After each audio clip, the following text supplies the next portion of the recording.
Welcome to Kenton's videos. Enjoy the video. In this video, I will show how to make smoothie more thick, full guide. Start by choosing frozen fruit and a creamy base like yogurt or avocado to build thickness quickly. Measure liquids carefully and add them sparingly while blending to avoid a runny outcome. Consider chia seeds, oats, or a scoop of protein powder for extra body. Taste as you go and adjust sweetness last, so texture stays the priority for a satisfying sip. Choose ingredients that naturally thicken rather than thin your smoothie. Frozen bananas and berries give body while adding flavor and chill without extra ice. Full-fat Greek yogurt or coconut cream creates a silky, dense mouthfeel that stands up to dilution. Add dry thickeners like chia seeds or oats to absorb liquid and swell, or use soaked nuts for creaminess and healthy fats. Layer flavors so sweetness and texture balance each sip.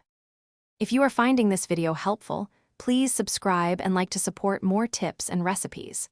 Quick recommendation: the Echo Dot smart speaker brings music and timers to your kitchen, making blending and multitasking smoother and more fun. It's a handy little gadget to keep your hands free and your playlist flowing while you craft the perfect texture.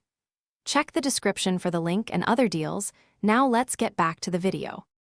Start by blitzing frozen fruit and thick bases to form a dense foundation, then add small amounts of liquid gradually while blending. Pulse in short bursts to avoid turning the mixture watery and to preserve texture.